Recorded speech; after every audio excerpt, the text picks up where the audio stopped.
Halo para pecinta catur Indonesia, kembali lagi Tarigan Catur Channel. Jujur, permainan taktis yang dipertontonkan Grandmaster Pragnananda Ramesh Babu di dalam permainan ini sangat-sangat bagus dan setiap langkahnya bisa menjadi pembelajaran yang baik bagi pecatur tahap lanjut karena terdapat beberapa langkah di luar textbook yang bisa menjadi inspirasi permainan teman-teman. Bagaimana kira-kira permainannya? Langsung saja kita simak ya. Di sini Grandmaster Pragnananda Ramesh Babu yang menggunakan catur bola putih memulai permainan dengan pion menuju petak D4 dan dibalas Grandmaster Niels Grenelius dengan kuda F6. Ini adalah pembukaan pertahanan Hindia, pion C4 dan pion G6. Masuk ke dalam variasi pertahanan Hindia Barat masih dalam pembukaan pertahanan Hindia. Kuda C3 berubah lagi menjadi pembukaan pertahanan Hindia Raja. Pion D5 maka berubah lagi menjadi pembukaan pertahanan Grandveld. Pion pukul pion, kuda pukul pion, pion ancam kuda, kuda pukul kuda, dan pion pukul kuda. Gajah G7 fianchetto dan menteri skak. Kuda menutup ancaman skak dan kuda F3. Rokade pendek oleh hitam dan menteri A3. Pion C5 ingin merusak struktur pion putih, maka gajah E2, pion B6 dan pion H4. Luar biasa manuver dari putih untuk langsung menyerang ke pertahanan sab raja dari hitam. Pion E5 mengajak pertukaran pion yang ditolak oleh putih dan memilih memajukan pionnya ke petak D5. Kuda F6 dan gajah G5 memaku kuda hitam yang sedang melindungi menteri. Menteri E8, gajah pukul kuda dan gajah pukul gajah. Pion H5 bermanuver terus pion putih dan gajah G4. Kuda pindah ke petak D2, saling berhadapan gajah putih dan gajah hitam. Bisa dipilih opsi gajah pukul gajah sebenarnya, tetapi di sini hitam memilih memundurkan gajahnya ke petak D7 dan pion C4 membuat struktur pion putih semakin solid. Menteri E7 dan menteri C3, gajah G7 dan menteri E3. Pion F5, pion pukul pion. Apabila di sini hitam terlalu bersemangat, misalkan pion ancam menteri, maka ada bunyi skak terlebih dahulu. Raja pindah dan jelas di sini hitam merugi satu pion dan juga posisi menjadi buruk.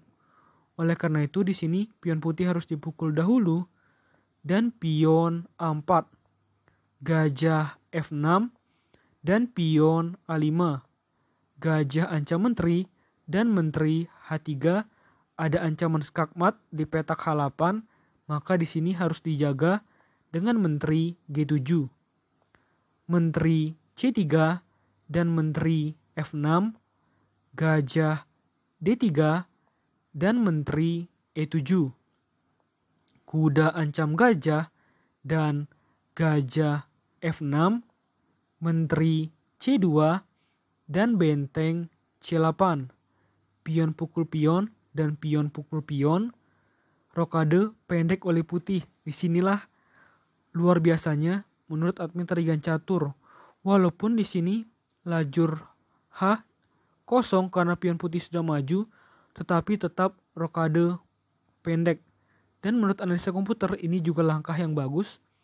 Jadi walaupun di luar textbook, tapi masih dinilai bagus oleh analisa komputer. Oke, kita lanjut terus.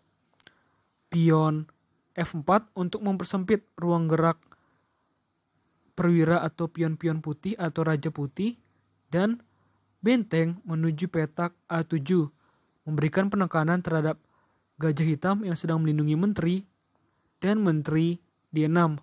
Niatnya baik untuk melepaskan pakuan terhadap menteri tadi ya, jika di sini Tetapi ternyata menurut analisa komputer ini langkah blunder. Gajah E2 dan gajah D8, kuda H2 dan gajah C7, benteng A1, putih menguasai lajur A, dan raja G7. Gajah G4 mengajak pertukaran gajah oleh putih yang diterima oleh hitam. Gajah pukul gajah dan kuda pukul gajah. Benteng F7 dan pion F3 agar pion hitam tidak bisa maju. Cukup bahaya ya jika pion hitam bisa maju. Benteng H8 dan menteri B2 mengancam pion hitam 2 kali, baik dengan menteri putih maupun dengan kuda putih. Namun di sini sebenarnya hitam masih cukup kuat karena ada gajah hitam dan menteri hitam yang melindungi. Namun untuk menambah kuat penjagaan, benteng H5, benteng B7, menteri D8, dan benteng A7.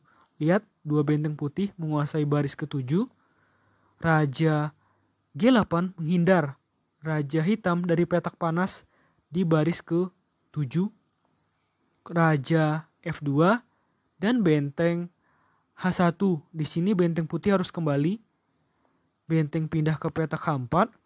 Benteng pukul gajah. Inilah langkah bagus, langkah yang sudah dipikirkan matang-matang oleh Grandmaster Pragnananda Ramesbabu. Walaupun benteng pukul gajah rugi, tetapi menurutnya unggul secara posisional. Benteng pukul gajah, benteng pukul benteng, dan menteri pukul pion. Disinilah keunggulan posisionalnya. Benteng F7 dan menteri E6 memaku benteng dan mengancam pion. Melihat serangan-serangan dari putih akan semakin berbahaya, maka satu perwira dari putih dihilangkan. Namun di sini hitam juga rugi. Benteng pukul kuda dan menteri pukul benteng dengan tetap mengancam pion hitam. Raja mendekat dan kita lihat di sini putih punya 5 pion dan hitam punya 4 pion. Dari pertukaran tadi putih unggul 1 pion. Maka jelas ini keuntungan untuk memenangkan babak akhir. Menteri E6 dan menteri skak, raja E2 dan menteri G5 ancam pion, raja mendekat dan menteri H4 apabila tidak berhati-hati, menteri hitam bisa skak di petak H1 dan mendapatkan benteng putih. Oleh karena itu raja G1 dan menteri F6 mengajak pertukaran menteri yang tentu membuat senang dari Prak karena sudah unggul 1 pion ya. Menteri pukul menteri dan raja pukul menteri. Raja F2 dan raja E5, raja E2 dan raja D4. Benteng skak, raja kembali, benteng A1 dan raja D4. Benteng skak lagi dan raja pindah ke petak E5. Langkah bolak-balik yang sangat bagus bagi Prak untuk menambah waktunya yang sudah kritis ya. Lumayan menambah sekitar 20 detik, penting untuk permainan babak akhir. Dan di sini barulah dilangkahkan yang beda oleh Prak dengan raja D3. Otomatis raja hitam tidak bisa masuk lagi ke petak D4. Benteng A7 dan raja C3, pion G5 dan raja B3, pion G4 dan pion D6, pion pukul pion dan pion pukul pion. Raja E6 dan demi keuntungan posisional di sini putih mengorbankan pionnya. Dengan pion menuju petak D7, maka harus dimakan benteng pukul pion, benteng pukul benteng, dan raja pukul benteng. Maka raja A4, raja C6, dan di sini setelah putih melakukan langkah raja E5 tepat di posisi seperti ini, Grandmaster Niels Grenelius memutuskan untuk menyerah. Karena jika permainan dilanjutkan, maka raja harus pindah ya ke petak D7 karena tidak ada lagi pion yang bisa dilangkahkan, maka raja ke petak B5. Jika raja mendekat, raja pukul pion. Jika raja pukul pion, raja pukul pion. Raja ke petak F5 untuk bisa promosi juga tetapi telat. Raja maju raja ke sini.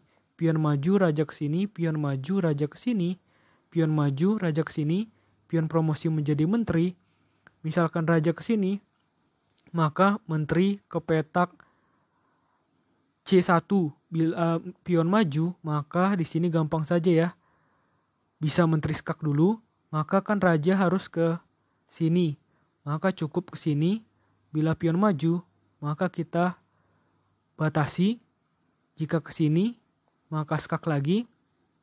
Jika ke sini, maka cukup raja maju. Jika ke sini, maka menteri ke sini. Misalkan jika raja kembali ke sini, maka raja mendekat. Jadi begitu terus ya. Jika raja ke sini, maka menteri skak. Jika raja ke sini, semakin mendekat. Jika raja ke sini, maka skak lagi. Jika ke sini, maka skak lagi. Misalkan jika ke sini, raja ke sini, pion tidak bisa maju. Maka jika ke sini tinggal menteri pukul pion. Jelas ya? Kalau di posisi seperti ini, tinggal mencari skak mat saja. Oke, menurut admin Tarigan Catur, video kali ini cukup. Nantikan video-video selanjutnya tetap di Tarigan Catur Channel.